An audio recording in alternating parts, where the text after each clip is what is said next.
سلام دبسي أخاب سلام إيران حكي ويلما سلام إيران فورتروز كلهم ساعتين تخطاتلتين أبزل لهم سلام عنا نكون لكم نتمنه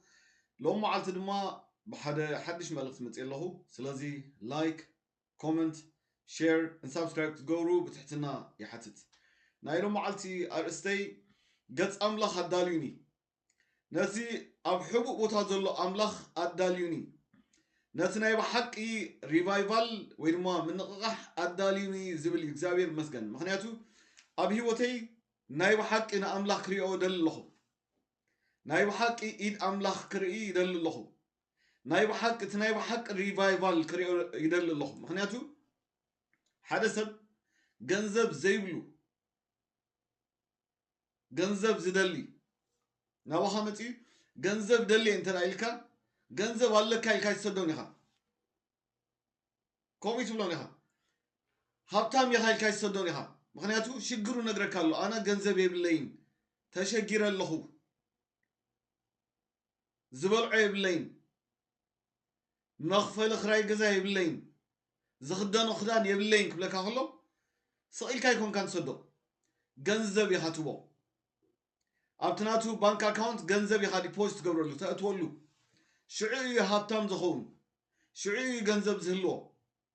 سب حميمو ناتسقي تفويس كأخيلكا نايت تسفات رايت بونيها أملاخ بتصحي كايلكا نايت تسفات ألت رايت بونيها كفوس اللو حد عين سور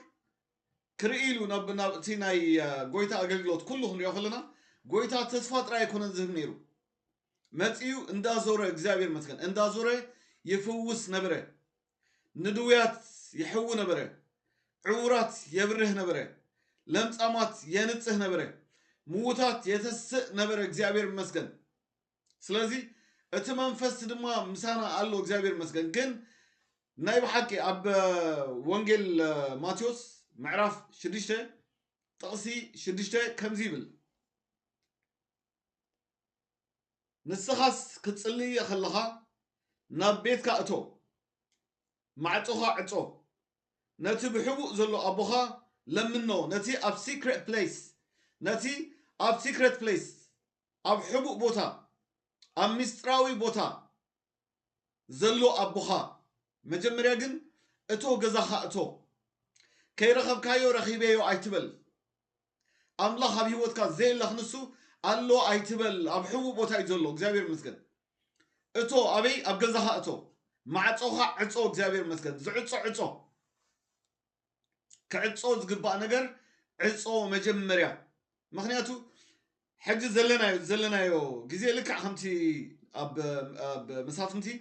ناجيدون زمن ابو زلنا خوين يسمعني بقى سب كله ابتناي جيدون زمن اتوم ميدونيونسكي كمبوي اب مصحف مسافنتي معرف شوعته كم زبل كلام له خلص كي معرف شدشته بسم يسوع كم بوي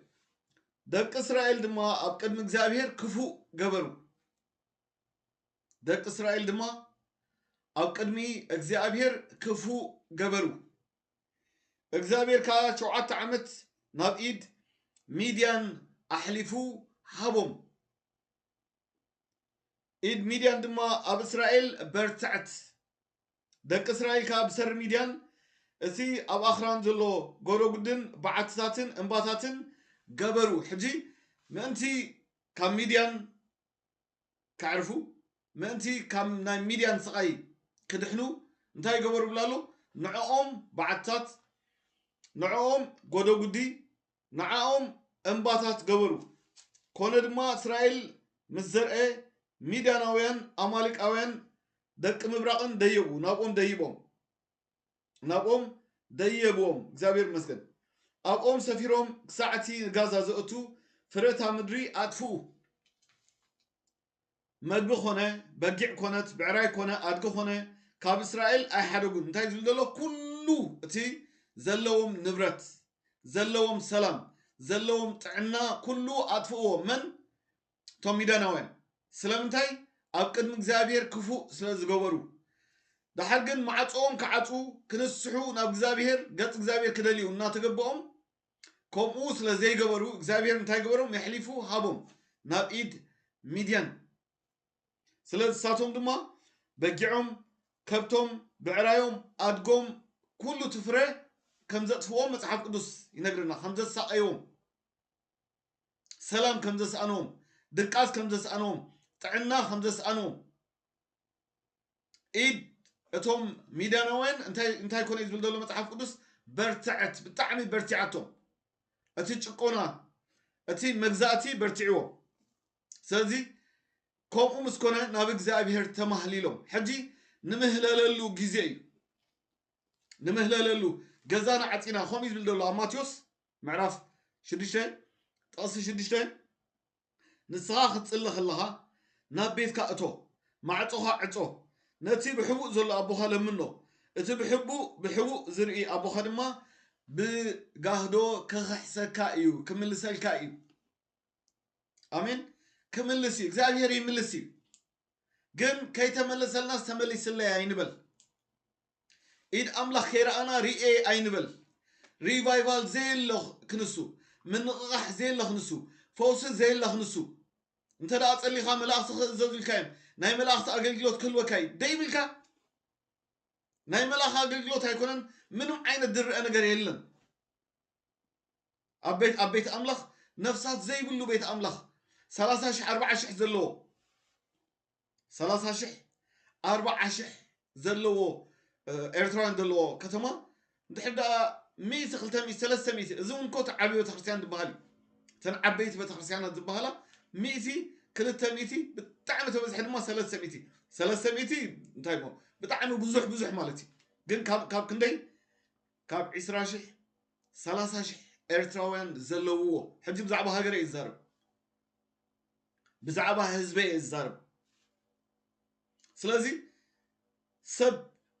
በመንፈሳዊ እስራት ተኣሲሩ በመንፈሳዊ ማእሰርቲ ተኣሲሩ ከሎ ብስጋዊ ማእሰርቲ ተኣሲሩ ከሎ ብስጋ እንዳተሳቀየ ትማሊ ሎ መዓልቲ ዳ ተቀቢራ ዘላ ዛ የምስራች ትበሃል ዘማሪት ሓፍትና ብዛዕባ ብዙሕ ትንቢታት ተነቢዩ በቃ ተፈዊስኪ እኺ ከም ዝኾንኪ እኺ ግን ክትፍወስ ስለዘይከኣልፅ ናብ ቻይና ደ ኸይዳ ነይራ ወላ ናብ ፊሊፒንስ ግን ናብኡታት ገንዘብ ኣዋፂኦም ጎፋንድሚ ገይሮም ናብኡ ሰዶማ ስለምንታይ ክትፍወስ ስለዘይከኣልት ኣብ እግዚአብሔር ኩሉ ቀሊል እዩ ስቴጅ 4 ካንሰር ድዩ ስቴጅ 1 ካንሰር ድዩ ሰዓል ድዩ ንእግዚአብሔር ሲ ኩሉ ቀሊል እዩ ክትፍወስ ዘይከኣለት ግን እግዚአብሔር ስለዘየለ እዩ ኣብቲ ቤተክርስትያን ኣብቲ ነገልግሎ ቤተክርስትያን ኣብቲ ንሰብከሉ ቤተክርስትያን እግዚአብሔር ስለዘየለ እዩ ምዝላል ጥራይ ስለዝኾና ምጭዳር ጥራይ ስለዝኾና ስለዚ ክትፍወስ ስለዘይከኣለት ብጎፋንድሚ ገንዘብ ተዋፂላ ኣብቲ ዓዲ ክትሕከም ስለዘይከኣለት ከይዳ ማለት እዩ ኣብ መወዳእታ ድማ ናብ ኣምላኽ ከይዳ ሕጂ ሞት ቅዱስ ሓደ ሰብ ሓደ ዝደሓነ ሰብ ክሞት ከሎ ዕረፍቲ ናብ ጎይታ እዩ ዝኸይድ ኣብኡ ምንም ሕቶ ይብለይ ግን እቲ ሕቶ እንታይ እዩ እቲ ናይ ብሓቂ ገጽ ኣምላኽ ንድለዮ እቲ ናይ ብሓቂ ሪቫይቫል ንድለዮ እቲ ናይ ብሓቂ ምንቕቓሕ ንድለዮ ፈውሲ ዘየለ ፈውሲ ኣሎ ኣይትበሉ ምንቕቓሕ ዘየለ ምንቕቓሕ በቃ ስለዝዘለልካ ስለዝጨደልካ ኡይ ስለዝበልካ ፈውሲ ኣሎ ማለት ኣይኮነን ኣብዚ ናይ ኣብ ኤሮጳ ሓውና ዘማር ዮናታን ኮንፈረንስ ነይሩ የገልግል ነይሩ ሕጂ እቲ ቪድዮ ሰብ ሼር ገይርዎ ይርኦ ነይሩ ረኣይዎ እስኪ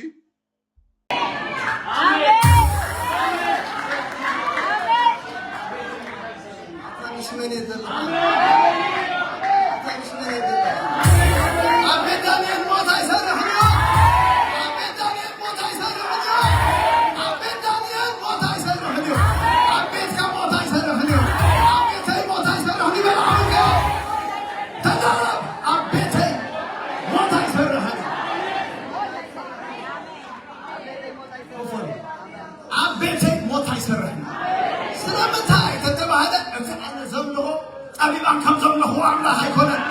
نسو قلعت مسترات أبحبو زمن زقادة عملا نسو عملا خمانا نسو قدو زمن عملا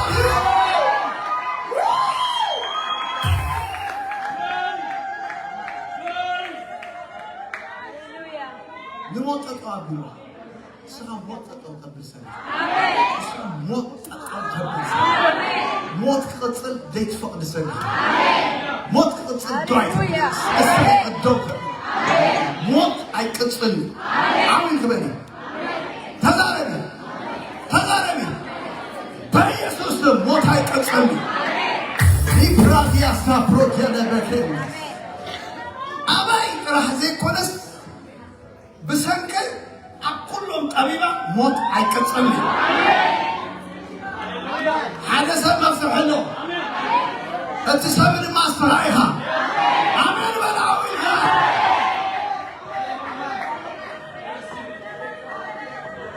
هاليلويا نعم وينه طيب شكر نقول حالينه ها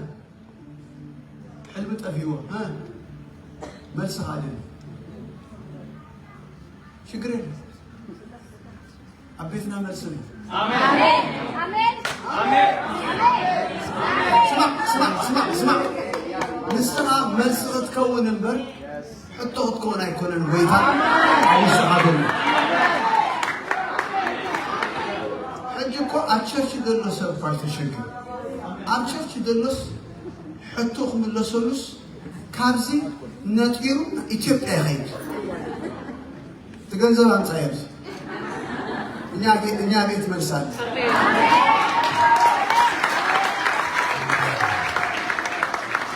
لكن هاي نقول وده حاج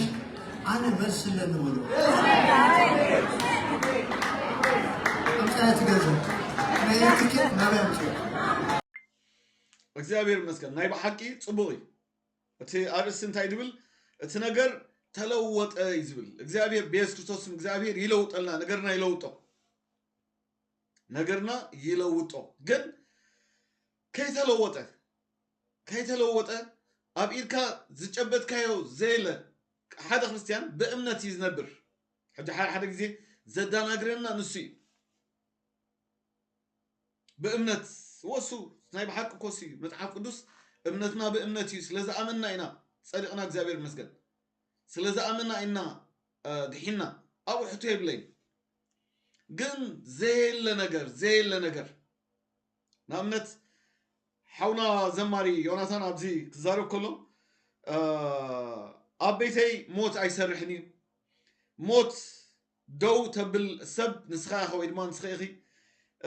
ንጉስ ሓሊሙ ሕልም ጠፊእዎ ስለዚ ሓደ ክርስቲያን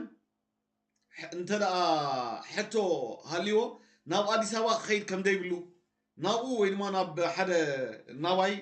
ክመፅእ ከም ዘለዎ ንሕና ፈታሕቲ ሕልሚ ምዃንና ይዛረብ ነይሩ እቲ ሓቂ ግን ሕልምና ዘይተፈትሐ ሰባት ልክዕ ከምቲ ንጉስ ንሕና ኢና ሕልምና ይንፈልጥ ሕልምና ኣይተፈትሐ ኣነ ሕልመይ ክፍታሕ ደሊ ኣለኹ ሕልመይ ከይተፈትሐ ክኸይድ ኣይደልን እየ ከምቲ ንጉስ ሕልሙ ዘይተፈትሐ እንታይ ከም ዝሓለመ ዘይፈልጥ ኣነ ልክዕ ከምኡ ኮይኑ ኣለኹ ሕልመይ ክፍታሕ ደሊ ኣለኹ ኢድ ኣምላኽ ክርኢ ደሊ ኣለኹ እቲ ሕቶ ክትምልስ ዘይትኽእል ሰብሲ ዮናታን ንምንታይ ንኣዲስ ኣበባ ትኸዱ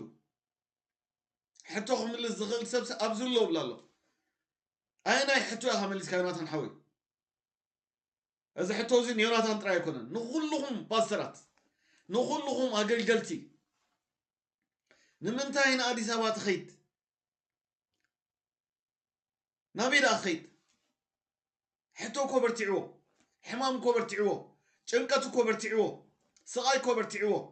ድቃስ ሲኢኑ ከይደቀስ ሓድር ክብል እንታይ ዳ ክገብር ኣብ ቤትካ ሕቶ ኣባኻ ሕቶ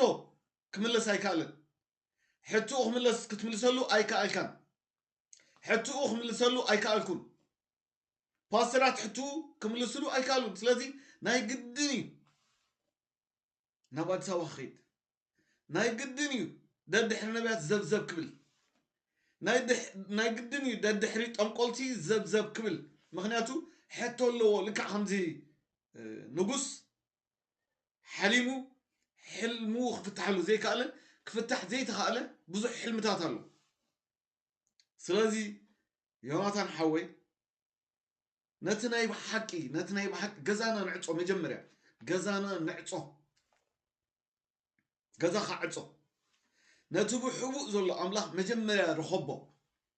مجمريا نركبو كلهم باسرات كلهم هاجلجلتي كلها نبي تبل حواريات تبل ابوستل تبل انتايمو اسماتنا كابتي اغلغلوت ناسي اسماتنا يا عبي اسماتنا بلت اسماتنا يخبت اذا حفتكم ابغزا يموت يلنيكا حفتنا ابغزا نو كايت موزلا ابيتا كتفوس لزي كالت مصنعتناي اوتيزم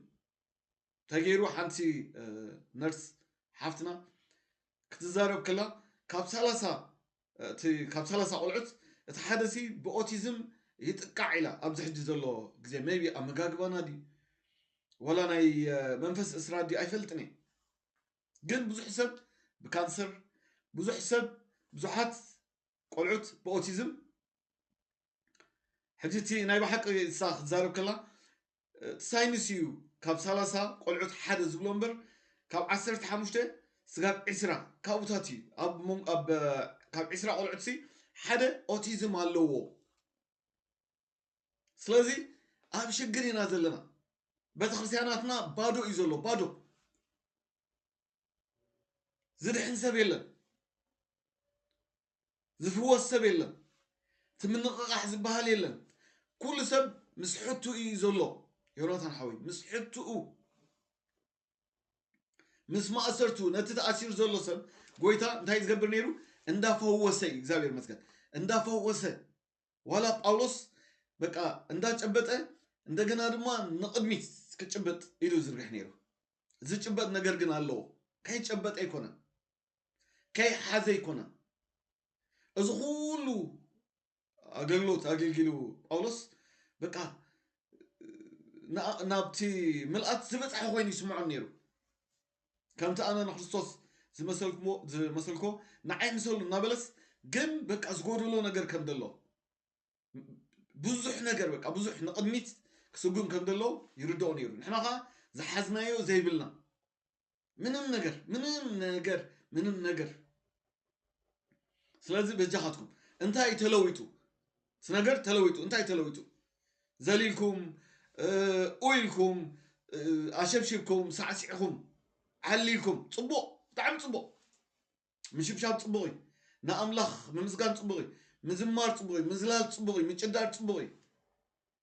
እቲ ነገር ተለዊጡ እንታይ ተለዊጡ was changed እንታይ ተለዊጡ 30 ዓመት ከምዚ ዓይነት ስብከት ሰሚዐ 30 ዓመት ክትሕስ ኢኻ 30 ዓመት ጥሒስካ ኢኻ الزمن زي بقى ناي حدا عبي ناي أغلقلوت بري كخفت لك يرئي الله كم زي كل جزء تصفات راي ايو زخا حسوت نمنتها حسوت النبر ابتناي بحقي زي النبر እግዚአብሔር መስገድ ማዕጾና ዜና አጹ ነቱ ብሕቡእ ዘሎ ኣምላኽ ኣበይ ኣኻድ ኣለኻ ጊዶን ኮም እዩ እግዚአብሔር መስገድ ኣብ ምዕራፍ 7 ጥቕሲ 11 ከምዚ ይብል ብስም የሱስ ከም ቦየ መልኣኽ እግዚአብሔር ድማ መጽኡ ኣብ ትሕቲ እተናይ ዮአስ እብዒ ዘራዊ ኣብ ዑፍራ ዘላ ድማ ድዋ ተቐመጠ ወዱ ጊዶን ካብ ሚድያናውያን ክሕባእ ስርናይ ኣብ መፅሞቕ ወይኒ يزبط نبره حجي سرنايو خي وصلوا مخنياتو توم ميديان كمتي ابل علي زرعنايو اباجعهم وصلهم اطالهم وصلهم يدغهم وصلهم كله بقى يساقيهم سلازنبرو ابتي ناي مصموقي ويني تحابي انت غبر نيرو سرناي يزبط نبره ويد ما سرناي وقع نبره كي وصلوا اخلو خي وصلوا اخلنا كو ايتوسيدو بقى فرنا كو ايتوسيدو أتي أما تحف قدس أملاخ بمنتاي دس بلو فري أنت فري يزبل أنت فرينا مبر كم تاسقلا قتاليا قصال هيوت سلازلنا أملاخ بقو مرجم يزمت مخنياتو نتا قصال فرس سلاز أنا رجما يزبل سلاز أملاخ ناي فري يبلنا بتحسياناتنا فري يبلون هيوتي فري يبلون هيوتكم فري يبلون فري يبلون سلازي جدون እግዚአብሔር ይመስገን ተሓቢኡ ገዝኡ ሓፂኡ ተንበቃ ኣብቲ ወይኒ ጽምቆ ስርናይ ይዘብጥ ነበረ ንኡ ድማ መልአክ እግዚአብሔር ተራዮ ኣተሓያል ጅግና እግዚአብሔር ምሳኻ እዩ ብሎ ጊዶን ድማ ኣየ ጎይታይ እግዚአብሔር ምሳና እንተልዩ ደኣ እዚ ኩሉ ስለምንታይ ረኸበና እቲ ኣቦታትና እግዚአብሔር ካብ ግብፂ ኣደዩና ዶ ኣይኮነን ኢሎም ዝነገሩና ኩሉ ተኣምራቱኸ ኣበይ ኣሎ ሕጅግና እግዚአብሔር ሓዲጉናስ ኣብ ኢድ ሚድያን እኳ ኣሕሊፉ ሂቡና ኣሎ ሕጂ እንታይ ዝብል ዘሎ ጊዶን ኣበይ ለኻ እግዚአብሔር እቲ ኣቦታትና ዝነገሩና ብዛዕባኻ እቲ ኣቦታትና በቃ ዘሳገርካዮም ኣሳጊርና ኢሎም ዝነገሩና ንሕና እግዚአብሔር ሲ ሓዲግና እዩ እቲ ናይ ባሓቅኻ ሓዲጎም ኣብ ጥቕሲ ሓደ ሓዲጎም እዩ ክፉእ ስለ ዝገበሩ ናብ ሚድያናውያን ሕሊፉ ሂቦም ንሕና ድማ ክፉእ ስለ ዝገበርና ንእግዚአብሔር ሕቆና ስለ ዝሃብናዮ ንእግዚአብሔር ሕቆና ስለ ዝሃብናዮ እግዚአብሔር ሓዲግና እዩ ዘለዎ ከምቲ ዓንቶ ይልበልኮ ሰብ ኣብ ባንኩ ገንዘብ ዘይብሉ ሲ ገንዘብ ኣለካ ስለ ዝበልካ ገንዘብ ኣይህልዎን ገንዘብ የእትወሉ ኢየሱስ ክርስቶስ ከምኡ እዩ ገይሩ እናፈወሰ እናዘነነ እናጸናንዐ በቃ ሽዑ እቲ ነገር ተለዊጡ ዝበሃል ምክንያቱ ኢየሱስ ክርስቶስ ይኸይድ ይፈውስ ነገር ድማ ይልወጥ እግዚአብሔር ይመስገን እቲ ነገር ከም ደለዎ ሓደ ሕሙም መፂስ በቃ ኣምላኽ ምሳኻይ እግዚአብሔር ፈዊሰካ ብለካሎ እግዚአብሔር ከምዚ ብለካሎ እግዚአብሔር በፂሕካ ብለካሎ እግዚአብሔር ማንም ዘይዓጾ ማዕጾ ከፊተልካ ብለካሎ ከምዚ ዓይነት ትንቢታት ተዋሂቦ ግን ወላ ሓደ ለውጥ እንተደኣ ዘየለ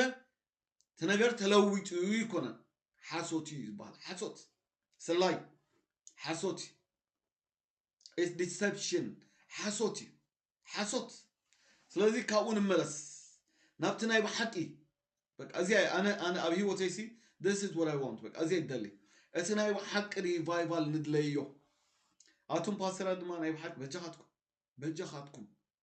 እቲ ናይ ብሓቂ ሪቫይቫል ድለዩ እቲ ናይ ብሓቂ ገጽ ኣምላኽ ድለዩ ከምዚ ኢልኩም ክትሓልፉ ደስ ብለኩም ምንም ከይረኣኹም ክትሓልፉ በቃ ዘሊልካ ኣብ ቤትካ ስኻ ሞት ኣብ ቤትካ ይሰርሕን እዩ ሞት ተጥፍእ ንስኻኻ ስለተባልካ ኦይ ክትብል በዚኣ ክትሓልፍ ቶም ሰብ ኤማዎስ እኮ ልቦም ነዶም ነበረን ኢየሱስ ክርስቶስ ግን ኣይፈልጦን እዮም ይጭድሩ በቃ ድሮዝ በቃ ጽቡቕ ፊሊንግ ነይሮም ጽቡቕ ስምዒት ነይሮም ኣብ ውሽጦም ግን ኢየሱስ ክርስቶስ ኣይፈልጦን እዮም ዓይኖም ተሸፊኑ እዩ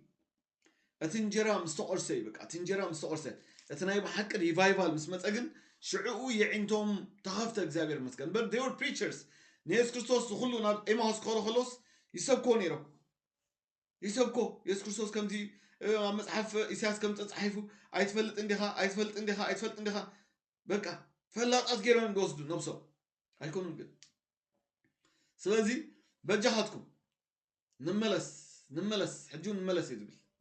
ነቲ ናይ ብሓቂ ኣምላኽ ንድለዮ ነቲ ናይ ብሓቂ ሪቫይቫል ንድለዮ ነቲ ናይ ብሓቂ ምንቕቓሕ ንድለዮ ነቲ ናይ ብሓቂ ምክንያቱ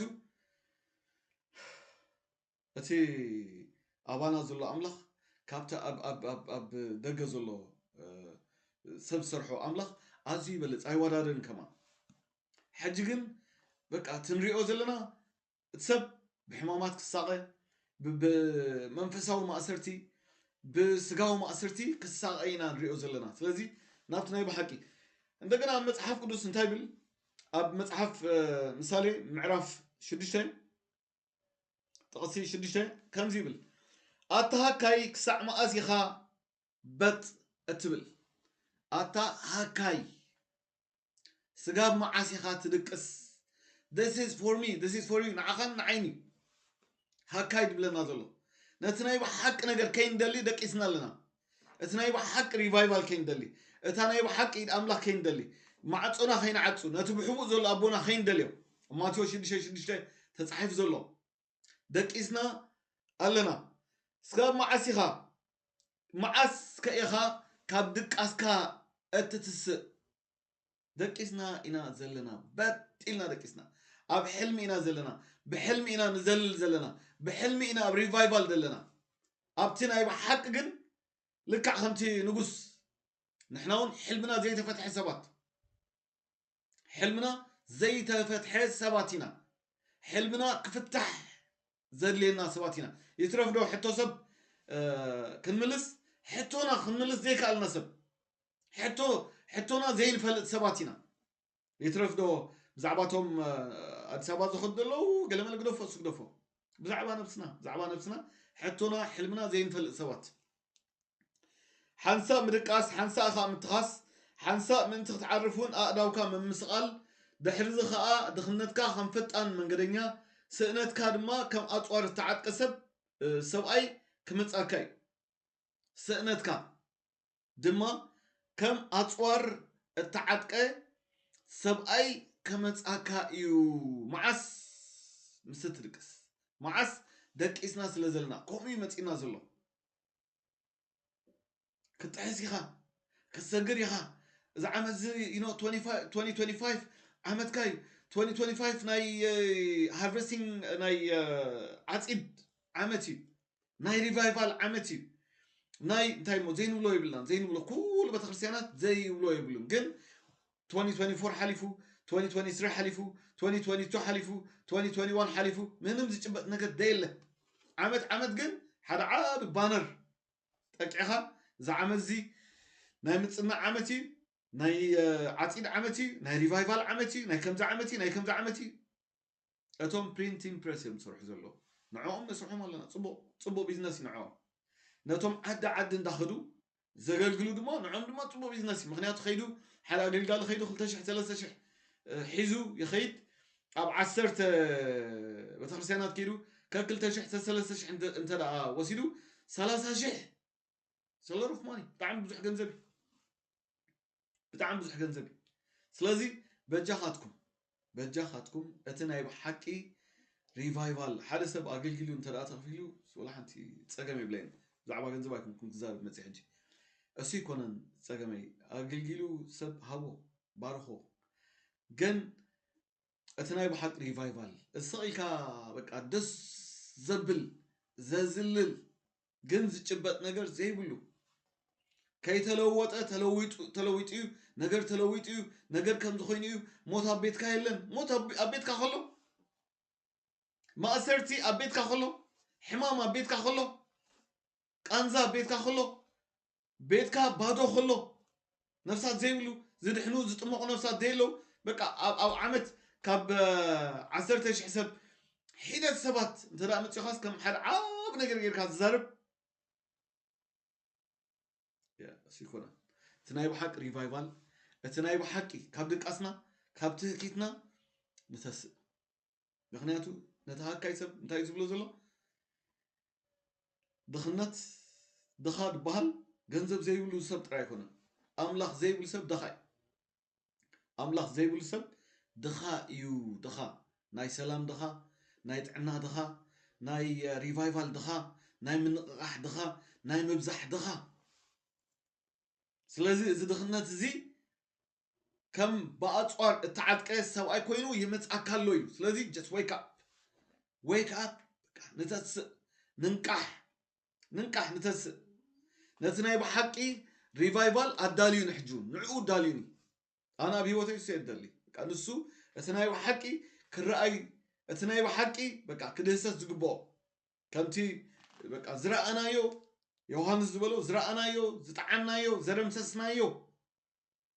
ናይ ህይወት ቃል በቃ አነ ንሱ እዝደለ በቃ ክርኢ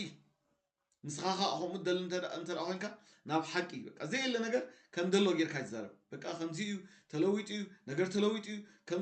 ዝኾነ ይትበልካ ኖ አይተለወጠ ምን ተለወጠ ነገር የለ ነትናይ በሐቅ ምልዋጥ نصلي نتناي بحقي ريفايفال نصلي نتناي بحق تنسائي نصلي نتناي بحقي فوس نصلي نتناي بحق مبزح نصلي مبزحته اب كندا بحلف اب كندا اب افريقيا زدحانو سبات بتخرسيان دملو ابو زدحانو نايكون كبعل تورونتو اب ادمنتون سرحلو تبايلو خاو ناب زمصو اتوم حجي مبزحتهم ناب بتخرسيان دخلو كاب كينيا سباب شجرو كلو لبونا اب املاخ قرباي املاخ بجاها اساغرني املاخ بجاها خابز معاد زوصاني شعونا اب املاخ قرباي مس وصينا بقى انا املاخ ترسع لازم مبزحتهم ابتا غزي شجر املاخ زرخوبي ابعل كينيا اوغندا اثيوبيا ارترا ليبيا اب شجر اب سودان اب شجر غزي شعون ابزي كمصو خلو تبتا ክርስቲያን በቃ ልካ ከምዚ አዶፕት ዝገብሮም ደሎ ካልእ ሰብ ተወለዶ እሱ ይዕብዮም ይናብዮም ይምክቦም ስለዚህ ታበታ ክርስቲያን ሲ ባዕላ ክትወልድ ባዕላ ክትበዝሕ ክትገዝእ ትናይ ብሓቅ ምንቕራሕ ክትሪኦ እንተ ደኣ ኮይና ከይተለወጠ ተለዊጡ ክትብል የብላ ናይ ብሓቂ ለውጢ ክመፅእ ንፀሊ ስለዚ ኣሕዋተይ ሓሳበይ ክውድእ ናይ ብሓቂ ሪቫይቫል ናይ ብሓቂ ምንቕራሕ ኣምላኽ ሃበና ነቶም ተገልግሉ ኣገልገልቲ ኣምላኽ ድማ ናይ ብሓቂ የዒንትኹም መኽፈት ናይ ብሓቂ ምስትውዓልኩም የኽፈት ብሕልፊ ነቶም ፓስተራት ካብ ንሰብ ምፅዋዕ ንኣምላኽ ምፅዋዕ ካብ ንሰብ ምግባስ ንኣምላኽ ምግባስ ምክንያቱ ሪቫይቫል ሲ ብሰብ ጥራይ ኣይኮነ ዝመፅእ ብኣኻትኩም ክብገስ ይኽእል እዩ ብኣይ ክብገስ ይኽእል እዩ بزمار يوناثان كبقى صغيري سلازي أقلقلت سلاد صوعها سلاز بقى سلاد زلالك أسي كوننت ريفايفال بأخا كاباخا خجمر خلي كاب غزاخا خجمر خلي سلازي أب غزانا عطينا نتسألي نتناي بحق إيد أملاخ ندله نتناي بحق بقى نتناي بحقي ريفايفال ندليو أملاخ دماغ قبرلناي أملاخ زمانكم كل بارخ ناس سمعكم كله ناب كله سبك بس احنا انتي شاركت قبروا بتحت الناحية أملاخ زمانكم كل يبارخ تبارخ